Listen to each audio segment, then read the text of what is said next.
भारतीय के लिए गौरव का विषय है कि सुविख्यात कलाकर्मी कलाकार सैयद हैदर रजा जिनका जन्म दिवस है आज ही के दिन 22 फरवरी 1922 को आपका जन्म बाबरिया मध्य प्रदेश में हुआ था। ये इन्हीं का एक लाइन है जिसको मैं आज कोट करना चाहूँगा। कलाकार उन्माद है। वास्तव में जो कलाकार होता है, कलाकर्मी होता है, वो पूरी तरह से ध्यान में मस्त होता है और अपने कला पर, अपनी सृजना पर वो ध्यान देता है। इन्होंने कहा कि कला कोई व्यवसाय नहीं है, ये आत्मा की साधना है। वास्तव में इनके कलाकर्म को देखने के बाद आपको लगेगा कि रजा जी, हुसैन जी और जसूजा जी जो त्रिआयामी हैं कला के क्षेत्र में, आधुनिक कला के क्षेत्र में, वास्तव में इन्होंने भारतीय कला को एक शिखर तक पहुंचाया, मकाम तक पहुंचाया। अंतर्राष्ट्रीय स्तर तक भारत की जो कला है उसको नाम दिया। मैं इस महान कलाकर्मी, देश सेवी के प्रति आज सच्ची श्रद्धांजलि अर्पित करता हूँ। साथ ही साथ इनके कला का जो संघर्ष का इतिहास है, लंबा है। इस अवसर पर मैं भौतिकता व्याख्यान नहीं देना चाहता। खास करके इनकी 2-3 कलाओं का जिक्र करना चाहूंगा कि जो ट्रिग्नोमेट्री ऑब्जेक्ट है इनका, और खास करके इन्होंने जो बिंदु का तो दत्तलाल प्रिया जी, इन्होंने जो बिंदु शब्द जो दिया, उस बिंदु को लेकर के ये आजीवन उसी बिंदु के इर्द गिर्द घूमते रहे। इनकी जो कला है उसी पर आधारित है, बिंदु पर। और बिंदु का हम तो समझते हैं सीधे सीधे साहित्य की अगर समीक्षा करें तो वो शून्य की तरफ जाता है, और जो प्रिय इनका जो रंग रहा है वो काला रंग रहा है। सीधे काला का मतलब शून्य। सभी को एक न एक दिन शून्य में विलीन होना है। तो उनके व्यक्तित्व की जो उदात्तता है और जो इनकी कला की जो आध्यात्मिक चेतना है, वास्तव में हमें भारतीय धर्म साधना, भारतीय धर्म दर्शन के अनुकूल है और इन्होंने वास्तव में उस पर काम किया। एक जो इनकी कलाकृति है अस्तोमा कुंडलिनी, ये वास्तव में ये प्रकृतिवाद से सीधे सीधे हमें शून्यवाद की ओर ले जाती है।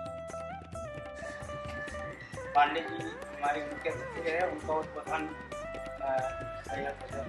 रजा साहब को लेकर के और उनकी जो कला यात्रा को लेकर और कला जो उन्होंने समीक्षा की वो काफ़ी अद्भुत रहा। मैं उनका धन्यवाद देता हूँ। और इस सुदूर अंचल में इस तरह का आयोजन निश्चित ही यहाँ पे कला प्रेमी हैं या कला के विद्यार्थी हैं, उनके लिए एक का पत्थर साबित होगा। और संस्था का सहयोग इस आयोजन को सफल बनाने में काफ़ी महत्वपूर्ण भूमिका रही है, उनका भी मैं आभार व्यक्त करता हूँ। जैसे कि आप सबको पता है, ये जो प्रदर्शनी है वो अगले 3 दिनों तक है। 22 आज का जन्मदिन था, जिसको हम लोग यहाँ शुरुआत कर रहे हैं। ये दंतेवाड़ा का पहला आयोजन था चित्रकला प्रतियोगिता की। आने वाले समय में इस तरीके की चीजें हमारे बीच होती रहेंगी। और हम चाहेंगे कि हमारे बीच में तारण भाई है, जिन्होंने इस कार्यक्रम को हम लोगों को बहुत सहयोग किया। समीर भाई है, उनका धन्यवाद। मुन्ना भाई है जो हमारे साथ आज दिन भर रहे और अगले 3 दिनों तक हम लोगों के साथ रहेंगे। मैं बोर्ड संस्था की ओर से सबका धन्यवाद देता हूँ कि आप लोग आए, और चाहेंगे कि अगला 3 दिन भी अगर हम इस तरीके से कला को देखने के लिए आते हैं तो दंतेवाड़ा में निश्चित तौर पे एक आने वाला जो समय रहेगा कला प्रेमियों के लिए एक बड़ा जगह हो सकता है, क्योंकि यहाँ बहुत से कलाकार हैं, लेकिन ऐसा कोई मंच नहीं है जिसकी वजह से ये चीजें नहीं हो पाती। तो धन्यवाद जितेंद्र सर, आपकी वजह से बोर्ड आज इस आयोजन को कर रही है। मैं चाहूंगा कि हमारे मुख्य अतिथि की कला को आप जितना बारीकी समझें, अगर हम लोगों को भी 2 चीजें बता देते तो हम लोगों को भी समझने में आसानी होगी। बहुत सारे हमारे बीच में ऐसे भी लोग हैं जिनको कला को उतना समझने में आसानी हो जाएगी। आप देखें ये बिंदु और प्रकृति को देख लें, पूरी प्रकृति समाहित है और काला रंग रंगों का जो एक ऐसा समुच्चय है वास्तव में काफी प्रेरणाप्रद है और ये पेंटिंग काफी महंगी बिकी थी, करोड़ों में भी पेंटिंग बिकी। सबसे महंगी पेंटिंग है रजा साहब की। और साथ ही साथ जो उनकी अन्य जो पेंटिंग्स हैं तो आप देख सकते हैं जो कलाओं का समुच्चय है वो यहाँ देखें आप, पूरी तरह से रंगों का जो संयोजन है वास्तव में एक महान कलाकार ही कर सकता है। और खास देखें आप ट्रिग्नोमेट्री ऑफ ऑब्जेक्ट, जो तीन जो तत्व हैं हमारे सत्व, रज और तम, इन तीनों गुणों का जो समुच्चय है। और ये जो शून्य है जिसको बिंदुवाद की संज्ञा दी जाती है, धर्म साधना में तो हम उसे शून्य कहते हैं, लेकिन कला के कर्म में ये बिंदुवाद है। और यही जो बिंदु है लेकर के राजा जी जीवन पर्यंत तक चलते रहे। और कला के क्षेत्र में हम समझते हैं कि सबसे बड़ी उपलब्धि भारतीय कला कर्म को है।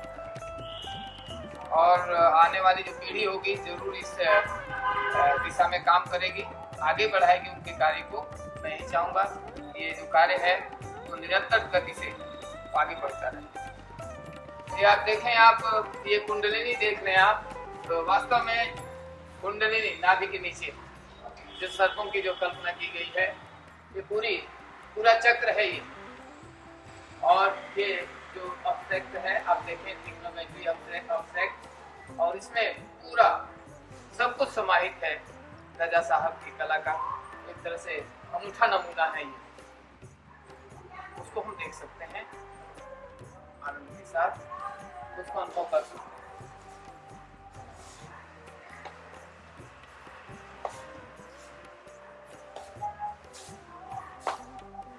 ये देखिए सर्प का रूप है और ये सेंटर में वही बिंदुवाद है, सेंटर में सब कुछ है। और ये सर्पों का लास्ट में ये पूंछ लास्ट में यहाँ मिलता है, उनका जो मुख है ये पूरा। उसी तरह से अन्य जो पेंटिंग्स हैं, खास करके लैंडस्केप जो उनका उधर लगा हुआ है, लगभग वही ऑब्जेक्ट है जिसको आप ट्रिग्नोमेट्री ऑब्जेक्ट कर सकते हैं। इसमें धर्म साधना, राष्ट्रवाद भी देख सकते हैं। किस तरह से रजा साहब जब 1948 में गांधी जी की हत्या की गई, उनका देहावसान हुआ, और साथ ही साथ रजा साहब के ऊपर जो पारिवारिक संकट का एक तरह से पहाड़ टूटा था, पिता का निधन हुआ, माँ का पहले ही निधन हो चुका था। तो एक तरह से कहने की राष्ट्रवाद, एक तरह से भारतीय धर्म साधना का जो केंद्र है, उनकी कला में आप देख सकते हैं, प्रकृति को भी पूरा देख सकते हैं। रजा साहब का जो कला का जो केंद्र बिंदु रहा है, वास्तव में आधुनिक होते हुए भी उन्होंने भारतीयता की पहचान नहीं छोड़ी अंत तक। 2008 में वहां से चलते हैं, 2016 में निधन होता है उनका। 2002 में जो पहाड़ टूटा फिर उनके ऊपर, जेनी का निधन होना, ये बहुत बड़ी घटना थी हमारे रजा साहब के जीवन की। वहां से फिर वो आते हैं, आप सभी जानते हैं, पद्मश्री, पद्म विभूषण, बहुत सम्मान से सम्मानित किया गया रजा साहब को। तो मैं तो समझूंगा कि इसे अगर आज के कलाकार रजा साहब के ये इस अनूठे कार्य को आगे बढ़ाएं तो जरूर हमारा जो भारतीय कलाकर्म है वो शिखर तक जाएगा।